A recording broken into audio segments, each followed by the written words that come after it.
At my son's engagement party, I handed his fiancée a plain envelope. She laughed, opened it, looked inside, and held up a single sheet of paper like it was something she'd found stuck to the bottom of her shoe. "Is this a savings certificate? From a credit union?" She showed it to her mother. They both smiled, the kind of smile that isn't really a smile. My son said nothing, just looked at his shoes. Her father leaned over, glanced at it, and said, loud enough for the whole room to hear, "Colette, your future mother-in-law brought you a coupon." The room laughed. Not all of it, but enough. I took the envelope back, folded it once, and put it in my coat pocket. Then I said goodnight, found my boots by the door, and drove home on the 401 in the dark. The next morning, I called my financial advisor. She picked up on the second ring. "Meredith," I said, "I think it's time." She went quiet for a moment. Then, "Are you sure?"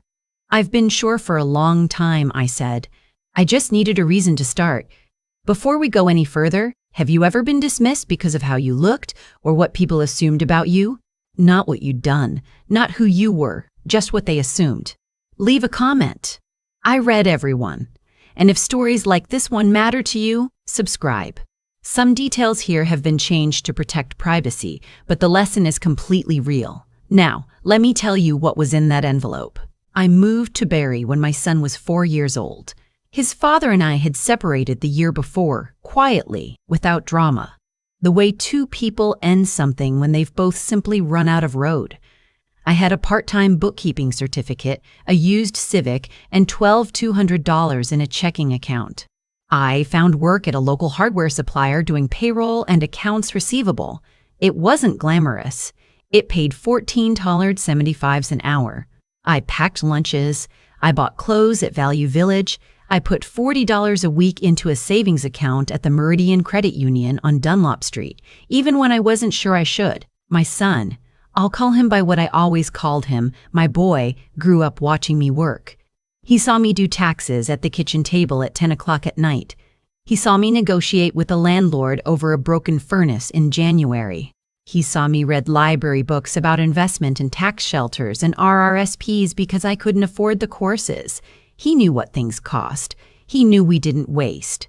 What I didn't tell him, what I didn't tell anyone, was that by the time he was finishing his business degree at Laurentian, I had been quietly buying property in Simcoe County for 11 years. It started with a duplex on a dead-end street in Innisfil. The previous owner had let it go to rot. The bank had taken it back. I bought it for $87,000 in 2003 with money I'd saved and a small line of credit I'd applied for on my lunch break. I fixed what I could myself. I watched YouTube tutorials before YouTube was really YouTube. I hired a retired plumber from my church for the rest. Within 4 months, both units were rented to working families. The rent covered the mortgage, then paid off the line of credit, then became the down payment on the next one. I never told my boy the full picture because I wanted him to learn what I had learned. That money is not a personality. That what you do every day, quietly, without applause, is what actually builds a life. I thought if he knew the number, he'd stop learning the lesson. I was wrong about that. But I wasn't wrong about the lesson. By the time of the engagement party, held in the back room of a restaurant in Oakville that I'm certain costs more per plate than my first month's rent in Barrie, I own 23 properties across Simcoe and Grey counties, a small commercial unit in Collingwood, and a portfolio that my advisor and I reviewed every quarter. The savings certificate in that envelope was from an account I'd opened in my boy's name in 2001. I had been depositing $150 a month into it for 22 years, and I had never touched it. The balance with interest was just over $94,000. His fiancée's father called it a coupon. Her name was something elegant and French-sounding, chosen, I suspected, to match the monogram on the things her parents bought her. Her mother collected art. Her father was in commercial real estate, the kind that involved glass towers and investment groups, not duplexes in Innisfil with new drywall and secondhand fixtures. They lived in a house in Oakville with a circular driveway and a cleaning service that came twice a week. They had made it clear, in the particular way that wealthy people make things clear without ever saying them directly, that they found my son acceptable and me decorative at best. I drove home from that party on roads I knew by heart. I had driven them for 3 decades, and I did not cry. I had learned a long time ago that crying was something I could do later after the work was done. Instead, I thought quietly and carefully about what I was going to do next. The savings certificate went back into the fireproof box under my bed. The box that also held in neatly labeled folders the deeds to 23 properties, my corporate registration documents for Clearwater Holdings, my initials, my company, and 11 years of tax returns that told the story of a woman who had been building something in plain sight, invisibly. I called my financial advisor the next morning. Meredith had been with me for 14 years. She was precise, unsentimental, and had once told me that I was the most disciplined client she had ever worked with, which I took as the highest compliment I had ever received. When I told her what had happened at the party, she was quiet for a moment. "What do you want to do?" she asked. "I want to know everything about the fiancé's father," I said. "Not gossip. Business. Transactions. Anything public record." Another pause. "I can't do that directly, but I know someone who can."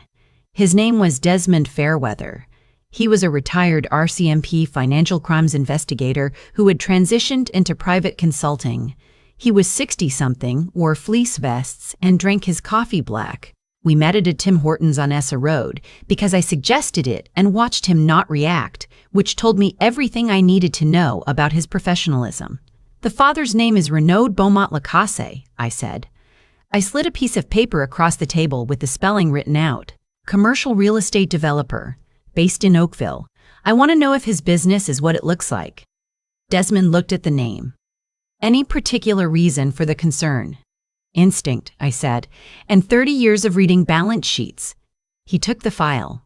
We agreed on his rate, which was reasonable, and he told me to expect something in 2 weeks. I went back to work. I managed my properties. I did my quarterly review with Meredith. I sent my boy a birthday card with a grocery store gift card inside because that was what I had always done, and I saw no reason to stop. He called to thank me, which he always did, and we talked for 12 minutes about nothing important, which was how our conversations had been going since he moved to Oakville with her. Desmond called 9 days later. Not 2 weeks. 9 days. "You have good instincts," he said. We met again at the same Tim Hortons. He put a folder on the table. I opened it. Renaud Beaumont-Lacasse's development company had been involved in 3 projects in the Hamilton and Halton region over the past 6 years. 2 of them had gone significantly over budget. One had resulted in a lawsuit from a subcontractor that had been settled out of court. There were also 2 complaints filed with the Ontario Securities Commission related to the way he had structured investor buy-ins on a mixed-use development in Burlington, the kind of structuring that skirts the edges of what is legal without clearly crossing into what is not. The complaints had not resulted in charges, but they had not been dismissed either. They were, as Desmond put it, pending review. He had also, in the past 18 months, missed 2 mortgage payments on his personal residence. Caught up both times, but the pattern was there.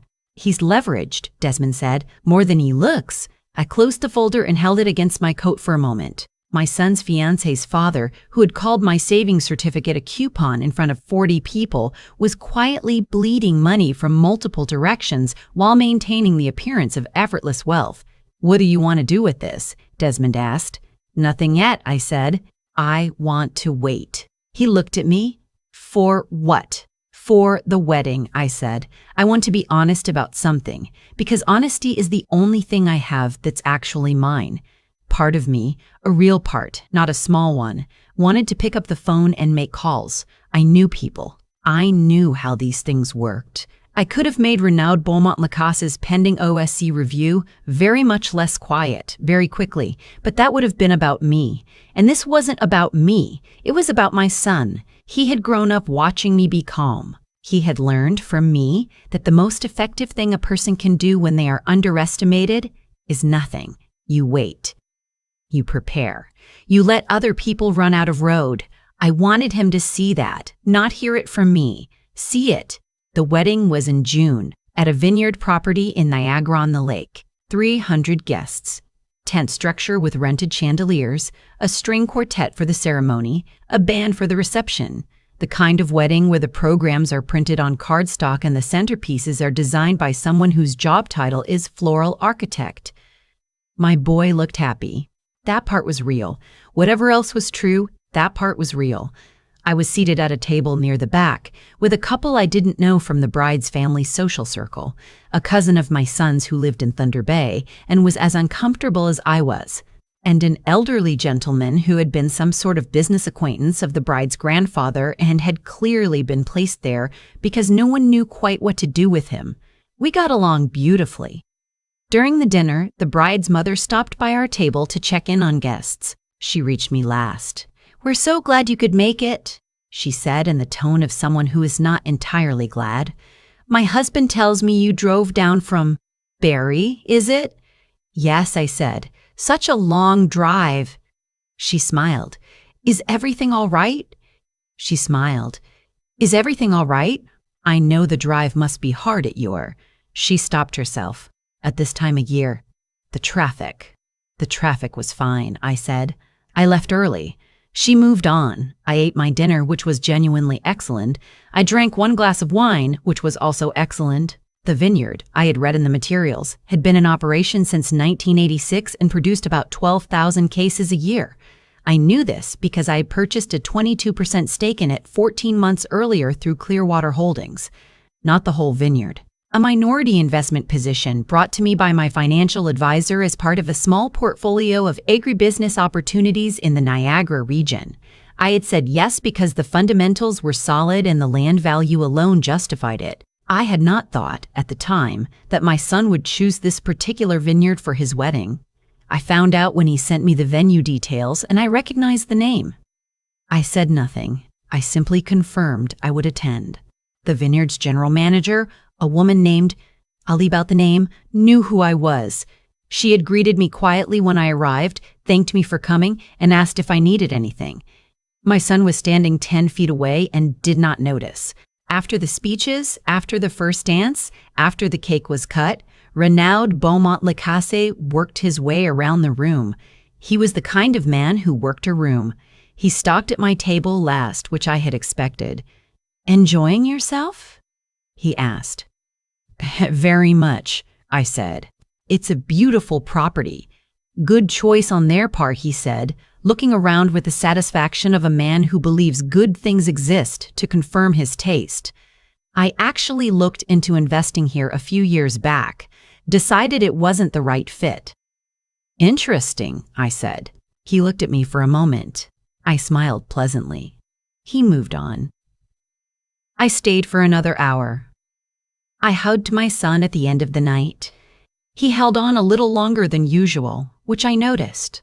I drove back to Barrie on the QEW and the 400 with the windows down because it was a warm night and I wanted the air.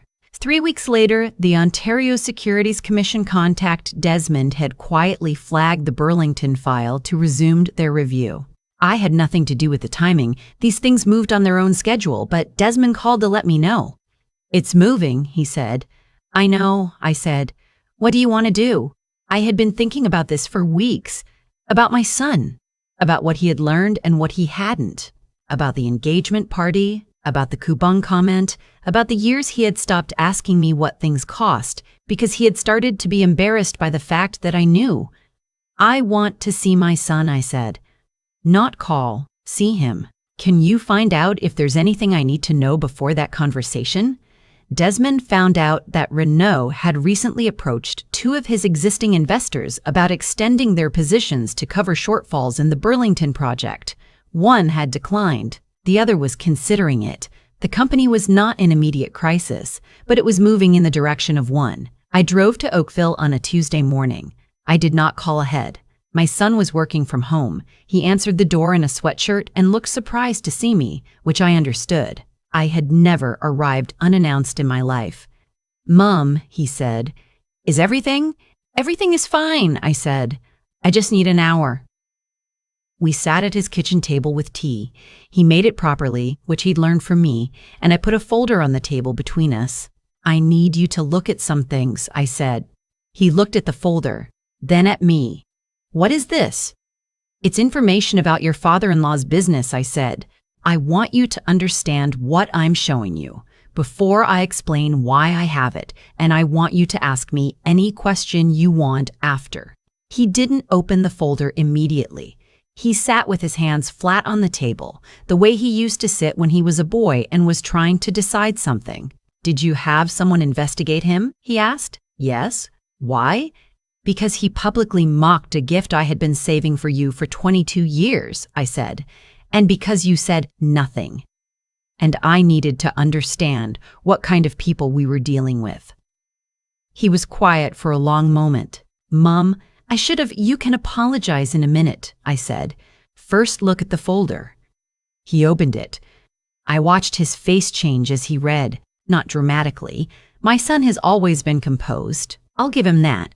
But I saw the moment he understood what the OSC review meant, and I saw the moment he understood the mortgage pattern, and I saw the moment he added it all together into a number that didn't match the circular driveway. He's in trouble, my son said. Not yet, I said, but he's heading there. Does she know? I don't know, I said honestly. That's for you to find out. He closed the folder, pushed it back toward me, rubbed his face with both hands. Why are you telling me this now? Why not before the wedding? Would you have believed me before the wedding? He opened his mouth and then closed it. I want you to be okay, I said. That means I need you to have information. What you do with it is your decision. But I need you to understand one more thing first. I took a second folder out of my bag. This one I had prepared with Meredith. It contained a summary, not the full picture, but a summary of Clearwater Holdings. Property addresses, current estimated values, the commercial unit in Collingwood, the vineyard stake, the investment portfolio. I had not included everything, but I had included thinking. But I had included enough. I put it on the table. My son picked it up. He turned to the first page. I watched his face go still. Mum, he said quietly. Yes, this is. He flipped another page. This is in your name. In the company name. Yes. How long? It wasn't really a question, but I answered it anyway. Since 2003, I said. The first property was in Innisfil, $87,000. I fixed the plumbing myself. He set the folder down very carefully. He stared at the table. Outside, I could hear a lawnmower somewhere on his street, and I thought, irrelevantly, that the grass here was very well kept. The certificate, he said. The one at the party, $94,000, I said. 22 years of $150 a month. I was going to give it to you when you were ready. Her father called it a coupon. Yes, he looked up at me. His eyes were wet, which I had not seen since he was a teenager, and even then only twice. I didn't say anything? No, I should have. Yes, I said, you should have. We stayed at that table for 2 hours. He asked questions. I answered them. He apologized, not in the vague, deflecting way that people apologize when they want the conversation to end, but in the specific way that means they have actually understood what they did. He said he had been ashamed of where we came from. He said he had told himself it was about moving forward, about building a different life. But sitting there, he could see it had been about embarrassment, about wanting to fit into a world that he had decided was better than the one he grew up in. I let him say all of it. I did not interrupt. When he finished, I said, the world you grew up in built all of this. That is the part I needed you to understand. We talked about his wife, about whether she knew about her father's finances, about what it might mean for both of them if those finances continued in the direction they were heading. I told him I was not telling him what to do. I told him I was giving him information and asking him to be honest, with himself, with her, and with me. He drove me to my car. Before I got in, he hugged me the same way he had at the wedding, holding on a little longer than expected. I'm sorry, Mom, he said into my shoulder. I know, I said. Now do something with it. The OSC review became a formal investigation 8 weeks after I sat with my son. Desmond called to let me know because he monitored these things as a matter of professional habit. Renaud Beaumont Lacasse's company was not charged, not yet, But the review had expanded to include 2 additional projects, and there were now 3 complainants on record. The story was picked up briefly by a business newsletter that covered Halton and Hamilton real estate, small enough that most people wouldn't see it, big enough that the people who mattered would. My son called me the night it ran. "She saw it," he said. "How is she?" He was quiet for a moment, upset. "She says she didn't know. I believe her." "Good," I said. "That matters." "Her father called me," my son said. "He wanted to know if I had anything to do with the OSC thing." "What did you tell him?" "I told him I had nothing to do with any investigation," "which is true." A pause. "I told him I thought he should talk to a lawyer, and I told him that if he ever spoke to my mother the way he did at that party again, he and I would have a very different kind of conversation." I sat with that for a moment. The kitchen was quiet around me. The radiator clicked the way it always did when the temperature dropped outside. "Thank you," I said. "I should have said it 2 years ago," he said. "Yes," I said, "but you said it now." What happened after that unfolded slowly, the way real things do. Renault's company entered a period of what the newsletter called restructuring. 2 projects were paused. One investor filed a civil claim, the house in Oakville. The one with the circular driveway and the twice-weekly cleaning service was listed for sale in October, priced 10% below the neighborhood average, which told anyone who knew how to read listings exactly what they needed to know. My son and his wife moved into a smaller place in Mississauga. It was a good neighborhood, reasonable square footage, a mortgage they could manage on 2 incomes. My son sent me a photo of the kitchen when they moved in with a text that said, "Can you come see it? We want to have you for dinner." I drove down on a Saturday. His wife met me at the door. She looked tired in the way that people look when they have recently had to revise something large. She shook my hand and then, after a moment, hugged me instead. "I owe you an apology," she said. "Several, actually." "You do," I agreed, "but a good dinner is a reasonable place to start." She laughed. It was real. "I liked her better in that moment than I had in all the time before it." We had pasta and a bottle of wine from the Niagara Vineyard. She had chosen it, which I thought was either innocent or pointed, and I decided to take it as a good sign either way. After dinner, my son brought out a box. Inside was the savings certificate, still in its envelope, which he had kept. "We want to use it towards something real," he said. "If you'll still give it to us." I looked at the envelope, at my son across the table, at his wife, who was watching me with an expression I recognized, the expression of someone who is hoping they have not run out of chances. "It's yours," I said. "It was always yours." "What should we do with it?" his wife asked. I looked around their kitchen, at the modest counter space and the used dining table they brought from storage, and the window that looked out onto a quiet street, a life being rebuilt from something more honest. "Save $40 a week," I said. "Open an account you don't touch. In 20 years, you tell me what it's worth." She looked at my son. He looked at me. "That's it?" he said. "That's all I ever did," I said.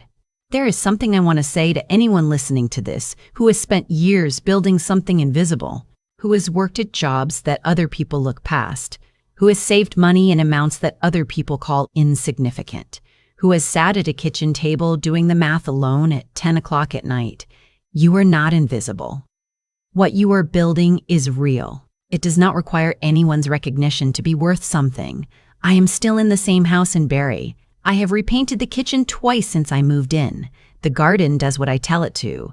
I review my properties every quarter with Meredith, and sometimes we have tea after. My son calls on Sundays. His wife has started asking me questions about how I found my first property, and I answer them fully with all the numbers because she is asking.